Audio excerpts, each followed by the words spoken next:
Hello students, आज सबसे पहले मैं आपसे थोड़ी सी बात करेंगे। हम बात करूंगा कि आज जैसा कि आप लोगों ने कमेंट सेक्शन में लिखा है, वीडियोस के कमेंट किया है कि आवाज़ की समस्या है, थोड़ी कम आवाज़ आ रही है। आई एक्सेप्ट इट, इस चीज़ को स्वीकार करता हूँ, क्योंकि मैंने शुरू में ही इंट्रोडक्टरी वीडियो में आप लोगों को बताया था कि हम गांव पर हैं, लॉकडाउन में गांव पर ही हैं, यहाँ पर व्यवस्थाएं बहुत ही कम हैं, बोर्ड छोटा सा है, माइक नहीं है,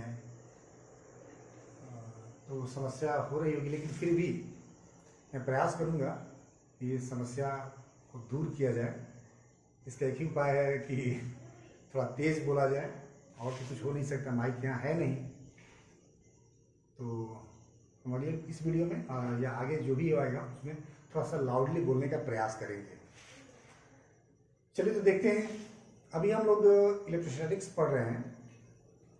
इलेक्ट्रोस्टैटिक्स में पहला चैप्टर हम लोग चल रहा था electric charge and field. I think आज इलेक्ट्रोस्टैटिक्स का लेक्चर 4 होगा इंग्लिश मीडियम बैच के लिए, इंग्लिश मीडियम में। उसमें हम लोग आज कूलम्ब्स लॉ पढ़ेंगे। क्या पढ़ेंगे? Coulomb's law. मैं एक चीज़ और बताऊंगा कि आप जो पीछे आपको पढ़ाया जा रहा है उसको बार बार पढ़ें, बुक्स का सहारा लें, क्योंकि पीछे वाली चीज़ें अगर तैयार हो जाएंगी, प्रिपेयर हो जाएंगी, तो आगे समस्याएं कम होगी, मतलब अच्छे से समझ में आएगा। जैसे ये कूलम्ब्स लॉ है क्या, ये क्यों आवश्यकता पड़ी। तो आप लोगों को याद होगा, हम लोग प्रॉपर्टी जब चार्ज में एक प्रॉपर्टी पढ़े थे, अट्रैक्टिव एंड रिपल्सिव प्रॉपर्टी। ध्यान था है? ध्यान तो होगा आप लोगों को। तो हमने क्या देखा था कि any two charge either positive positive और नेगेटिव नेगेटिव और positive negative, they attract force on each other. Here in these two cases there is repulsion, मतलब if it is charge q1 and it is q2, q1 repel q2, q2 repel q1, and the similar force, similar repulsive force, repulsive force लग रहा है। लेकिन यहां पर देखा गया था कि अट्रैक्टिव फोर्स लग रहा है, मतलब एक दूसरे को अट्रैक्ट कर रहे थे। मतलब व्हाट अट्रैक्ट करना, रिपेल करना, मतलब वो क्या है? ये it is the type of force. Force दो ही तरह होता है, पुश और पुल। ये क्या कर रहे हैं? पुश कर रहे हैं, ये क्या कर रहे हैं? पुल कर रहे हैं। लेकिन हम लोग यहाँ ये नहीं हमने चर्चा किया था कि फोर्स कितना लग रहा है, ये फोर्स किन किन बातों पे डिपेंड कर रहा है, क्या फैक्टर्स होंगे जो इनके बीच लगने वाले फोर्स को अफेक्ट करेंगे। इसी चीज को एक्सपेरिमेंट के आधार पर कूलम ने बताया है। तो आज हम लोग कूलम्ब्स लॉ पढ़ेंगे। क्या बताते हैं, तो अपने एक्सपेरिमेंट के आधार पर 2-3 चीजों को कंक्लूड करते हैं। एक कहते हैं कि इन दोनों चार्ज हो, कोई दो चार्ज हो, प्लस माइनस हो, माइनस माइनस हो या प्लस प्लस हो, कोई भी दो चार्ज हो, उनके बीच का जो फोर्स है वो 2-3 बातों पर डिपेंड करेगा। एक तो दोनों की चार्ज के वैल्यू, मैग्नीट्यूड भी कह सकते हैं, पर डिपेंड करेगा, उनके बीच के डिस्टेंस पर डिपेंड करेगा, और एक और बात पर डिपेंड करेगा, मीडियम। जैसा कि आप लोग 11th क्लास में पढ़े थे, gravitational law, Newton's law of gravitation, वहां पर भी यही पढ़े थे कि दो मास के बीच फोर्स लगता है, लेकिन दोनों में थोड़ा सा अंतर है। क्या अंतर है? तो वहां पर जो फोर्स था वो केवल दो ही बातों पर डिपेंड करता था, मास, दोनों मास का वैल्यू, और दूसरा क्या, उनके बीच का डिस्टेंस। वो मीडियम पर डिपेंड नहीं करता था, इंडिपेंडेंट था। दोनों में सिमिलरिटी क्या है कि मास वाला भी जो फोर्स है वो एक फंडामेंटल फोर्स है, ये भी एक फंडामेंटल फोर्स है, इसको कूलम्ब फोर्स भी कहते हैं हम लोग। तो हम आज देखेंगे इसको, इन दोनों दो चार्ज के बीच कितना फोर्स लगता है। थोड़ा सा लिखते हैं कूलम्ब्स लॉ है क्या, उसके बाद हम लोग फॉर्मूला डिड्यूस करेंगे। तो सीधे इसके बारे में 2 लाइन लिखते हैं।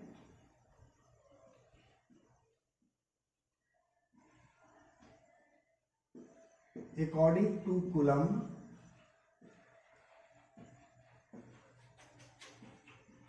any two charges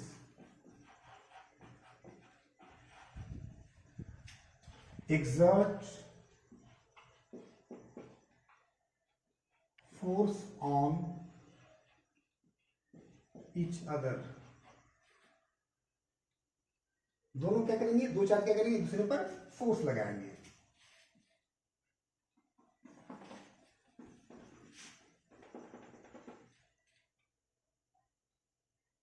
this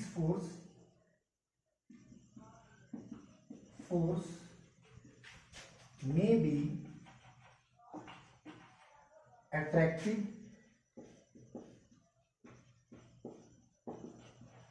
or repulsive। Attractive भी हो सकता है, रिपल्सिव भी हो सकता है। कैसे पता चलेगा? Depending on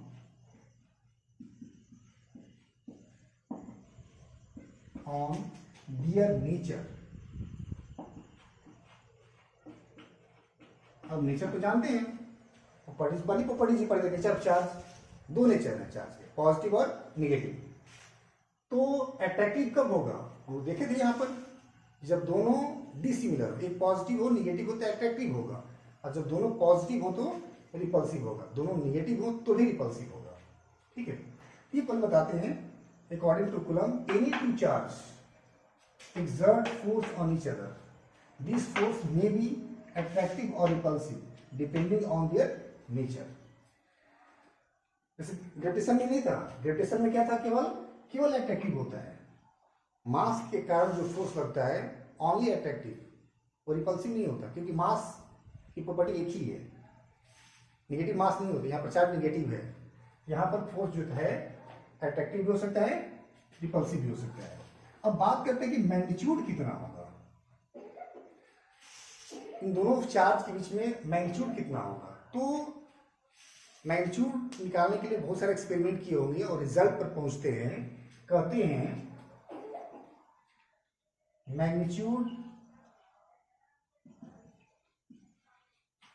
off force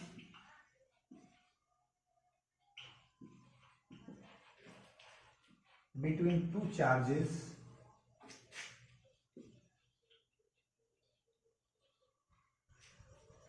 be directly proportional to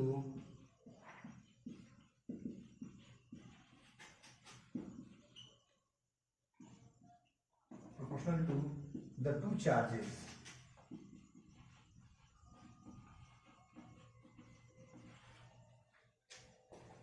and inversely proportional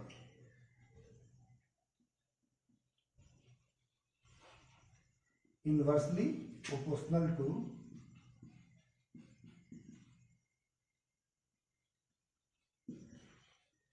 a square of distance between the two point charges। यहाँ पे एक और नया वर्ड आया, पॉइंट चार्जेस। क्योंकि कुलम ने जो भी एक्सपेरिमेंट किया, जो रिजल्ट बताया, उन्होंने बताया था पॉइंट चार्ज के लिए। मतलब Coulomb law is applicable for stationary and charges which are point in nature. तो ये उन्होंने क्या बताया, फॉर्मूला कैसे यहां से निकलेगा। कहते हैं कि फोर्स के बीच का जो मैग्नीट्यूड होगा, magnitude of force between two charges be directly proportional to, एक वर्ड छूट गया यहां पर, प्रोडक्ट ऑफ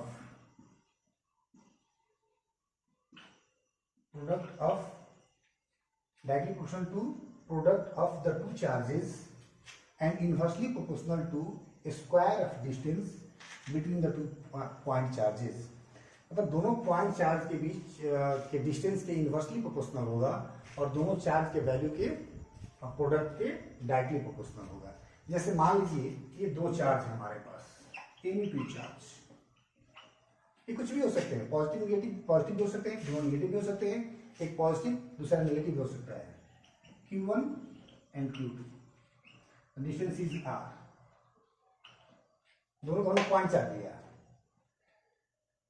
मान लेते हैं दोनों चार्ज पॉजिटिव हैं, कैसे चार्ज हैं, पॉजिटिव, तो रिपेल करेंगे दूसरे को, फोर्स लगेगा, और हम आगे देखेंगे कि जो Q1 Q2 पर लगाएगा उतना ही चार्ज Q2 Q1 पर लगाएगा, एक्शन और रिएक्शन फोर्स होंगे, इक्वल एंड अपोजिट एक्शन में होंगे। से चार्ज Q1 Q2 को अगर रिपेल कर रहा है तो Q2 भी Q1 को रिपेल करेगा। अगर ये नेगेटिव होता तो Q1 क्या करता, Q2 को अट्रैक्ट करता और Q2 भी Q1 को अट्रैक्ट करता, मतलब always equal and opposite action होंगे। हम लोग आगे तो इसको डिस्कस करेंगे, अभी केवल इसका फॉर्मूला कैलकुलेट करते हैं हम लोग, फॉर्मूला कैसे आया। तो हमारे पास दो चार्ज हैं, Q1 और Q2, बीच का डिस्टेंस कितना है, हाफ। कूलम ने क्या बताया है, magnitude of the force F is directly proportional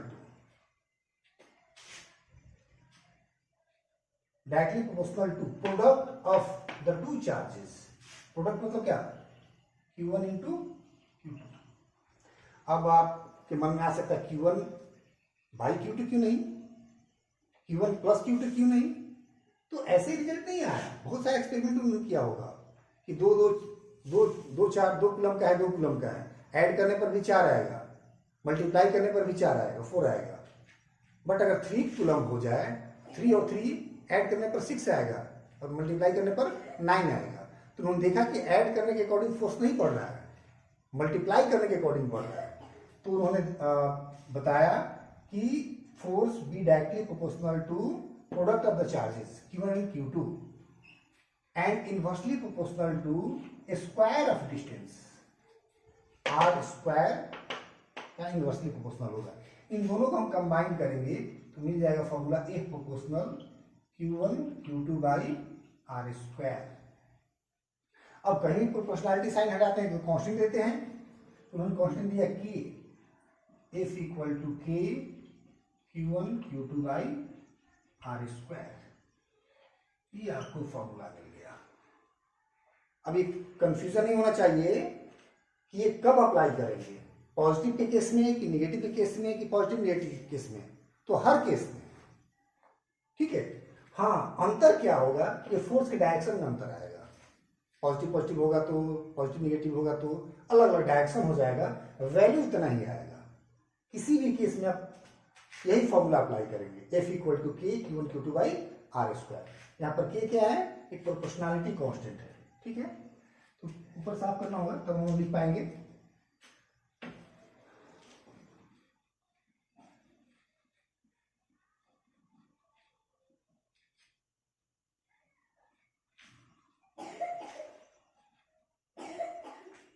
where K is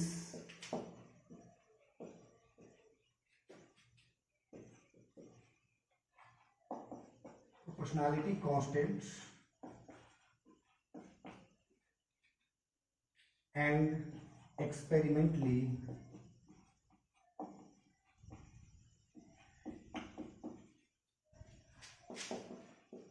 it was found that कोई भी प्रोपोर्शनलिटी कांस्टेंट जो होता है उसको एक्सपेरिमेंट से उसका वैल्यू निकाला जाता है।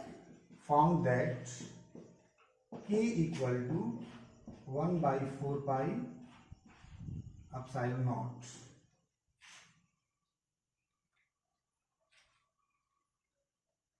अब ये नया टर्म आ गया, एप्सिलॉन आपके लिए नया है। एप्सिलॉन है क्या, वेयर एप्सिलॉन नॉट, आगे बात करेंगे एप्सिलॉन आर की बात करेंगे, अभी इतना ही रखते हैं।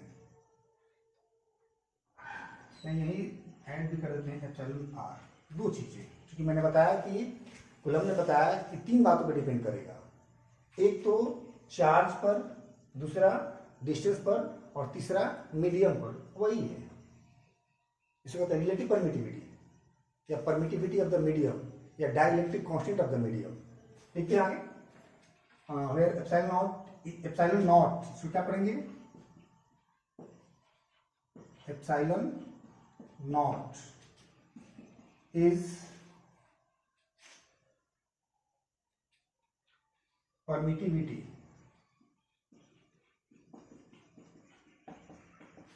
of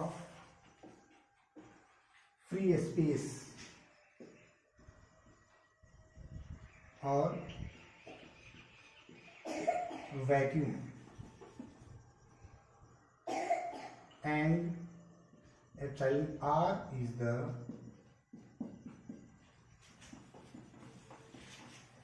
relative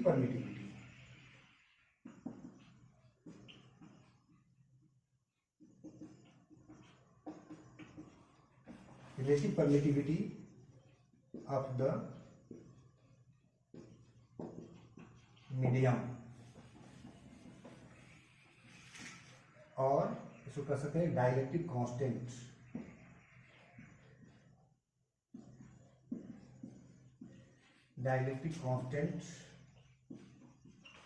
of the medium।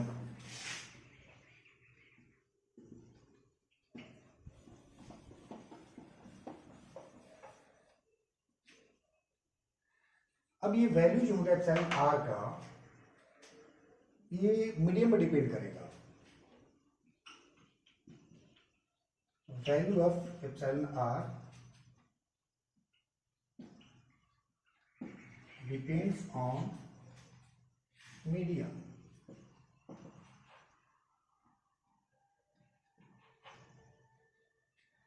For vacuum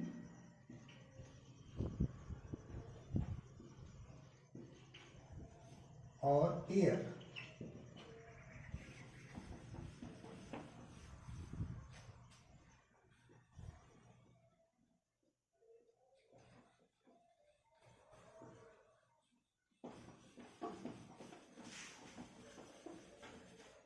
epsilon R का वैल्यू जो होगा 1 होगा, इसका यूनिट नहीं होगा। यह व्हाट इज रिलेटिव परमिटिविटी है, मतलब ये कहां से आया, तो चूंकि एप्सिलॉन को लिखते हैं हम लोग एप्सिलॉन नॉट एप्सिलॉन आर, तो ये एप्सिलॉन आर जो होगा एप्सिलॉन बटा में एप्सिलॉन नॉट, सिमिलर क्वांटिटी का रेशियो है, इसलिए एप्सिलॉन आर का यूनिट नहीं होगा। ये रिलेटिव है, दूसरे की तुलना में कितना होता है, 1 होता है। और इसके अलावा जो भी मीडियम होगा उसका 1 से ज्यादा होगा हमेशा। डाइलेक्ट्रिक कांस्टेंट जो है या मीडियम जो है, जैसे वाटर है उसका अलग होगा, माइका, सब सारे मीडियम का अलग अलग होगा। ठीक है, क्वेश्चन में दिया रहेगा आपको किस मीडियम में रखा गया, उसका वैल्यू कितना है। एंड एप्सिलॉन नॉट का जो वैल्यू है, ये वैल्यू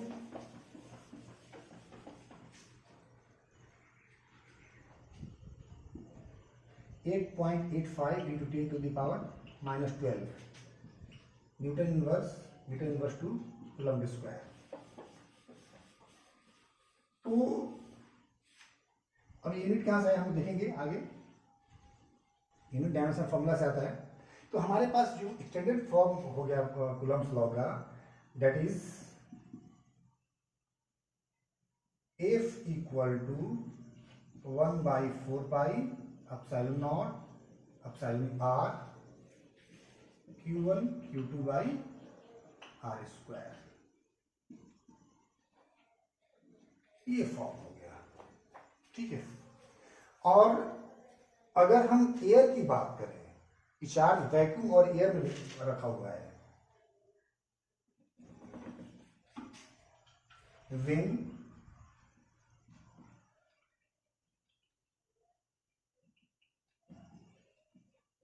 kept in एयर में रखा गया होगा, इफ एयर, एप्सिलॉन आर कितना हो जाएगा उसके लिए 1 हो जाएगा, तो क्या बचेगा 1/4 pi epsilon naught Q1 Q2 by R square. ये फॉर्मूला हम तब अप्लाई करेंगे जब चार्ज कहाँ रखा गया हो, एयर में रखा हो। क्वेश्चन में क्लियर रहेगा चार्ज एयर में रखे गए हैं या किसी मीडियम में, और जिस मीडियम में रखे गए हैं उसका डायरेक्टिव कांस्टेंट क्या है, डायरेक्टिव परमिटिविटी क्या है, क्वेश्चन में दिया रहेगा।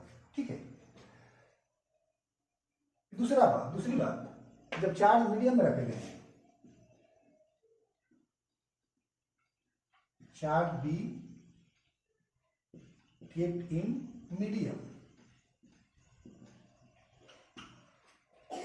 मीडियम में रखे गए हो, उस केस में एफ मीडियम ये कितना होगा, पूरा फॉर्मूला लिखेंगे 1/4 epsilon naught epsilon R Q1 Q2 by R square. अब देखिए इसको इससे कैसे कंपेयर कर सकते हैं, तो हम लिख सकते हैं इसको F medium equal to 1/4 epsilon naught Q1 Q2 by R square, और एप्सिलॉन आर को 1/एप्सिलॉन आर लिख देते हैं। ठीक है। अब क्या फायदा होगा, फायदा ये होगा, ये जो टर्म है ये क्या है, एफ एयर वाला है। कौन सा है, एफ एयर वाला। तो आप लिख सकते हैं एफ मीडियम इक्वल टू, इसको क्या लिखेंगे, एफ एयर और इंटू 1/एप्सिलॉन आर, या बटा में एप्सिलॉन आर। अब इस फॉर्मूला से क्या फायदा होगा, तो अगर आपको दो चार्ज हैं आपके पास और उन दोनों चार्ज के बीच फोर्स पता है, पूछ रहा है कि उसी चार्ज को किसी मीडियम में रख दिया गया तो फोर्स क्या होगा, तब आपको ये नहीं पता करना है कि चार्ज क्या है, उनके बीच का डिस्टेंस क्या है, बस आपको ये पता करना है कि उस मीडियम की परमिटिविटी क्या है, तो डायरेक्टिव कांस्टेंट क्या है, उस डायरेक्टिव कांस्टेंट से भाग दे देंगे। जैसे मान लीजिए दो फोर्स हैं, किसी मैग्नीट्यूड का किसी डिस्टेंस पर रखे गए हैं, उनके बीच का फोर्स लग रहा है 160 न्यूटन, 160 न्यूटन का अट्रैक्टिव फोर्स लग रहा है। अब उन्हीं दोनों चार्ज को वैसी स्थिति में वाटर में डाल दिया गया तो फोर्स क्या होगा, तो वाटर की परमिटिविटी 80 होती है। ठीक है, तो क्या करेंगे, 80 से डिवाइड कर देंगे, 160/80 तो इतना कम हो जाएगा। तो कहने मतलब ये फॉर्मूला आपको इस लिमिट में काम आएगा। फिर से एक बार हम थोड़ा चर्चा कर लें। हमें गुलाम ने बताया है कि दो चार्जों के बीच का जो फोर्स है, फोर्स का मैग्नीट्यूड, वो दो बातों पर डिपेंड करेगा। तीन बातें कौन कौन सी हैं, पहला दोनों चार्जों का वैल्यू मैग्नीट्यूड, दूसरा उनके बीच का डिस्टेंस, और तीसरा मीडियम। मीडियम को अक्सर हम लोग इग्नोर कर चलते हैं, लेकिन ऐसा नहीं है, मीडियम अफेक्ट करेगा।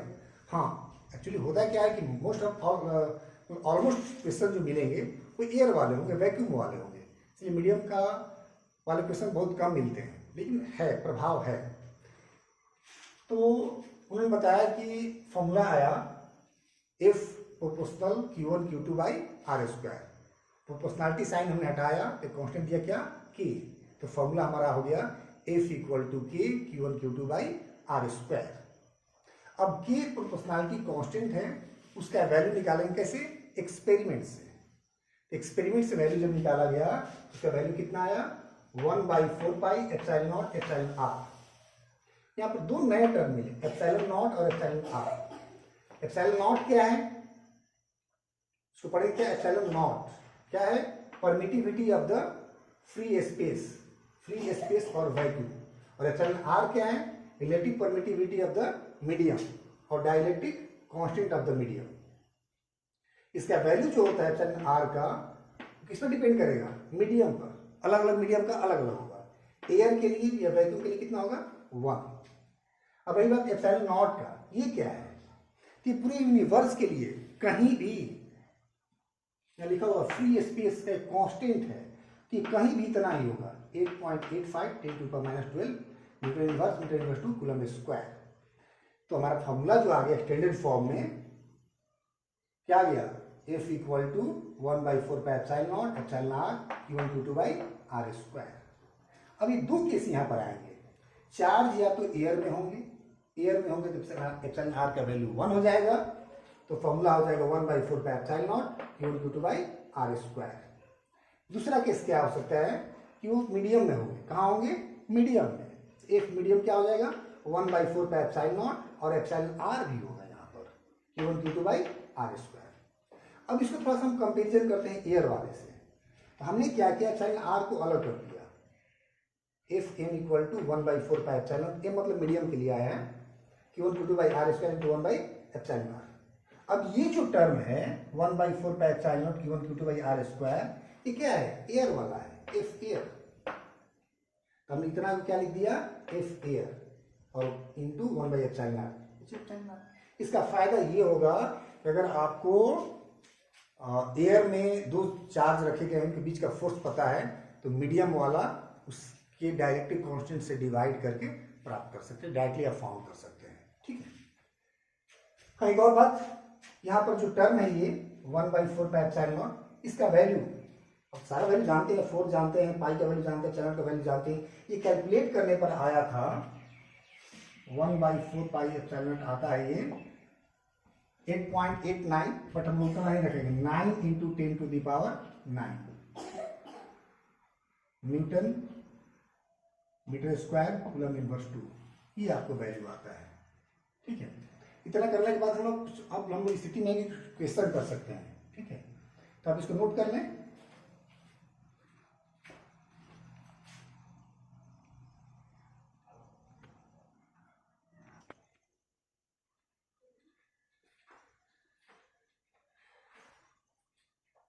तो हम लोग कुछ क्वेश्चन करेंगे।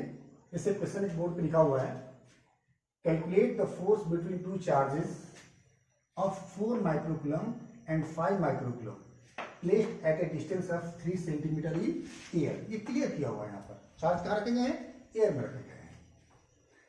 तो हमारे पास दो फॉर्मूला था, एक एयर का और एक मीडियम का। हम क्या अप्लाई करेंगे? एयर वाला। सबसे पहले क्या करते हैं, सवाल को अच्छे से पढ़ेंगे और ये पता करेंगे क्या क्या दिया हुआ है। तो पहले सबसे पहले गिवन की बात करते हैं। 4 माइक्रोकूलम 5 माइक्रोकूलम, ये क्या है? दो चार्जेस हैं, two charge given Q1 equal to 4 microcoulomb. अब एक और बात, यहां पर जो भी वैल्यू आया है 9.9 तो एसआई में आया हुआ है। यहां पर एसआई नहीं है लेकिन छोटा यूनिट दिया हुआ है चार्ज का, माइक्रोकूलम में दिया हुआ है।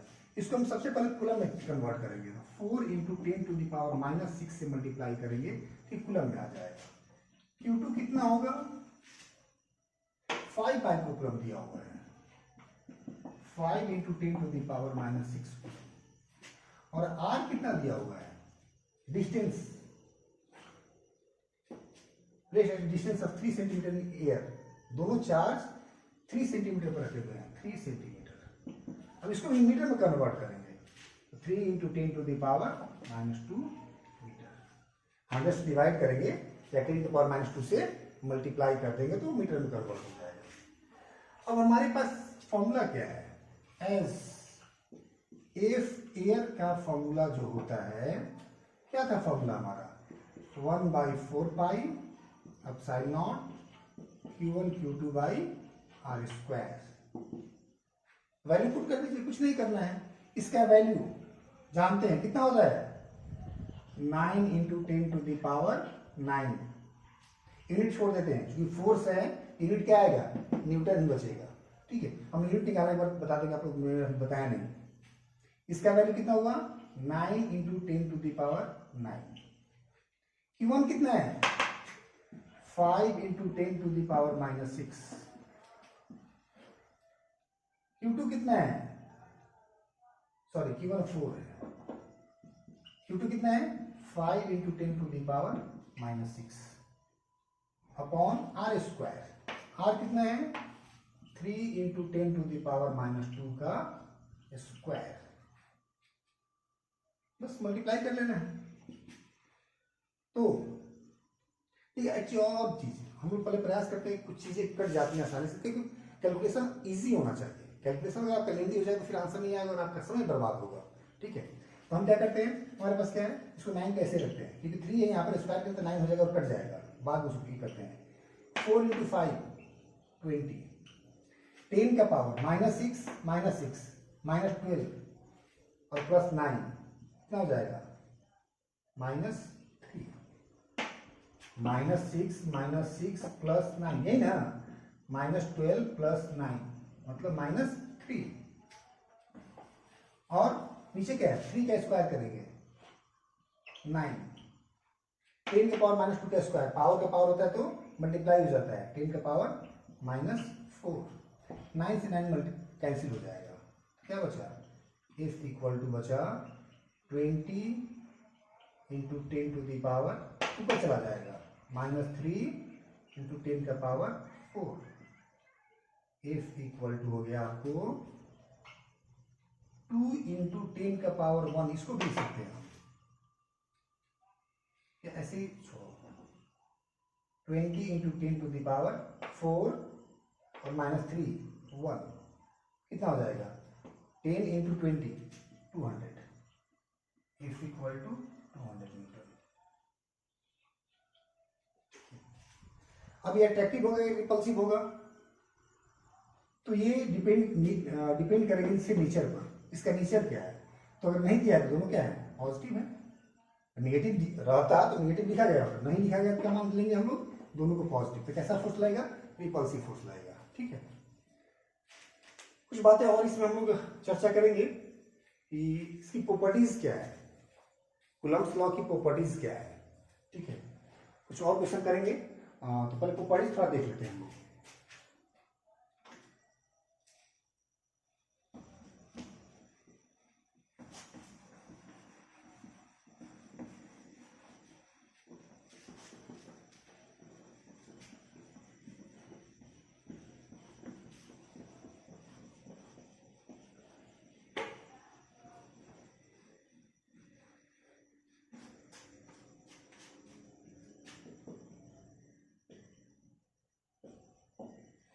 Properties of Coulomb's law.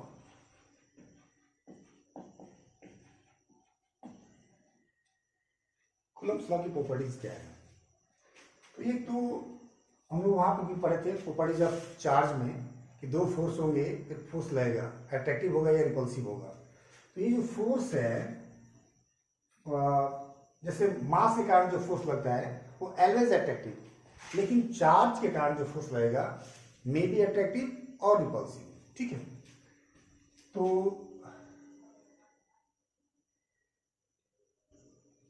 Force between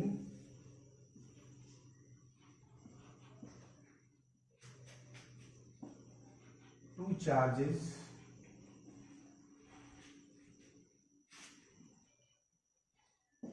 may be attractive or repulsive, may be attractive or repulsive। दूसरी प्रॉपर्टीज, जैसे हमने देखा कि दोनों चार्ज के को बढ़ाएंगे तो फोर्स बढ़ रहा था, और डिस्टेंस बढ़ाएंगे तो फोर्स क्या हो रहा है? घट रहा है। आर बढ़ाएंगे तो डिस्टेंस फोर्स क्या होगा? घटेगा। तो जो चीज घट रहा है कभी कभी जीरो होगा। F equal to K Q1 Q2 by R square. ये फोर्स जीरो कब होगा? F जो जीरो कब होगा? जीरो कभी नहीं होगा नहीं, क्योंकि कितना है? 9 × 10 टू द पावर 9 है, एयर में अगर है तो, चार्ज एयर में है 9 × 10 पावर 9 है। Q1 Q2 ये कभी जीरो नहीं है, दो नंबर का प्रोडक्ट कभी जीरो नहीं होगा। हाँ, बशर्ते कि दोनों में से कोई नॉन जीरो नहीं होना चाहिए, जीरो नहीं होना चाहिए। दोनों ही नॉन जीरो, चार्ज तो दोनों नॉन जीरो ही होगा, दो चार्ज बॉडी दोनों नॉन जीरो होगा। ये कभी जीरो नहीं होगा, ये जीरो नहीं होगा, ये तो ये जीरो कब होगा? डिपेंड करेगा आर पर। आर बढ़ेगा तो ये घटते जाएगा। तो जीरो कब होगा? एक ही कंडीशन है, इन्फिनाइट। आर जब इन्फिनाइट होगा तो something by infinite equal to zero. मतलब ये एक लॉन्ग रेंज फोर्स है। अब क्या लॉन्ग रेंज फोर्स है? शॉर्ट रेंज नहीं है, है। अब देखिए यहां पर हम लोग पढ़ते हैं न्यूक्लियस में प्रोटॉन्स होते हैं, न्यूट्रॉन्स होते हैं। न्यूट्रॉन्स में कोई चार्ज नहीं होता, प्रोटॉन्स में पॉजिटिव चार्ज, इलेक्ट्रॉन्स पे नेगेटिव चार्ज। इलेक्ट्रॉन जो रिवॉल्व कर रहा है सर्कुलर ऑर्बिट में, तो किसी बॉडी को सर्कुलर ऑर्बिट में मूव करने के लिए सेंट्रीपिटल फोर्स चाहिए। ये कहाँ से मिल रहा है? इन दोनों चार्जेस के बीच के फोर्स से। ये न्यूक्लियर रेंज में भी ये काम कर रहा है। तो ये इन्फिनाइट शॉर्ट रेंज और लॉन्ग रेंज दोनों में काम करेगा, दोनों के लिए एप्लीकेबल होगा। ठीक है, तो लिख सकते हैं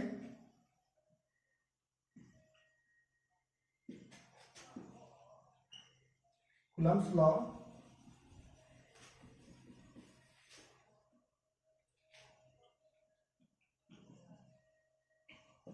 applicable both for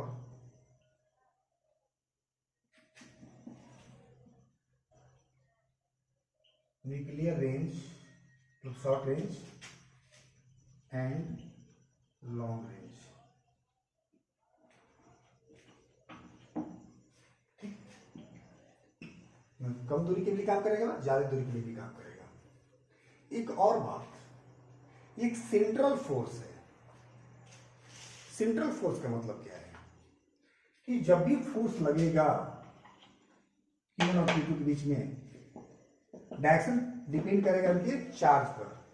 अगर पॉजिटिव पॉजिटिव होगा रिपल्सन होगा। रिपल्सन का मतलब ये नहीं कि किधर लगेगा किधर लगेगा, ये भी अपोजिट है।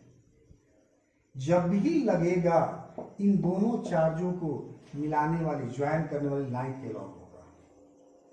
Force between the two charges always along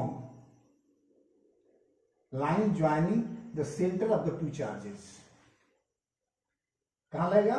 इसी लाइन के along लगेगा, either in this direction or in this direction। अगर दोनों पॉजिटिव होगा या दोनों नेगेटिव होगा तो बाहर की ओर, एक पॉजिटिव नेगेटिव होगा तो टुवर्ड द चार्ज। ठीक है, लिखेंगे Coulomb's force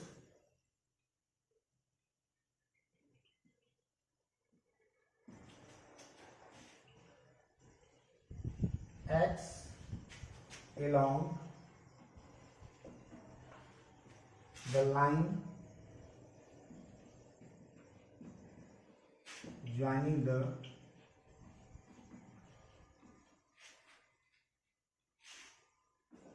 center of two charges।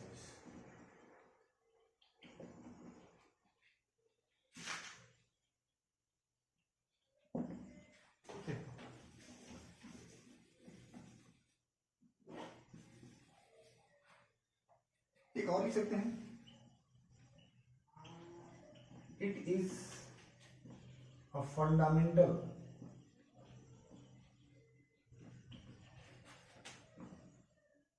Force of nature. It is a fundamental force of nature. एक और बात, कोई भी फोर्स, जो फोर्स है उनको दो कैटेगरी में डिवाइड किया गया है, कंजर्वेटिव एंड नॉन कंजर्वेटिव। अब ये फोर्स कंजर्वेटिव होगा कि नॉन कंजर्वेटिव होगा? तो अगर आप लोगों ने डेफिनेशन ध्यान से पढ़ा होगा, याद होगा, तो फील्ड फोर्स ऑलवेज कंजर्वेटिव होते हैं, क्योंकि ये दो चार्ज के बीच का जो फोर्स होगा वो कैसे ला के रखा गया उस पर डिपेंड नहीं करेगा। उनके बीच की स्ट्रेट लाइन डिस्टेंस, ये डिस्टेंस पर डिपेंड नहीं करेगा, केवल इस डिस्टेंस पर डिपेंड करेगा। तो ये कंजर्वेटिव फोर्स है। क्योंकि आगे हम बात करेंगे कि फील्ड के कारण फोर्स लगता है, क्योंकि एक चार्ज जैसे Q1 है, इसने फील्ड प्रोड्यूस किया, इसमें दूसरा चार्ज रखा Q2, तो इसके फील्ड में ये चार्ज रखा गया है, इसलिए इस पर फोर्स अप्लाई हो रहा है। तो फील्ड फोर्स जो होता है कंजर्वेटिव होता है। तो हम कह सकते हैं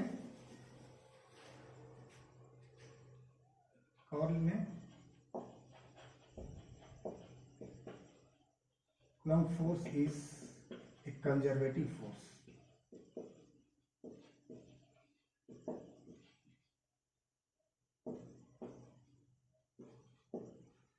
कंजर्वेटिव फोर्स का मतलब होता है कि दो चार्ज, दो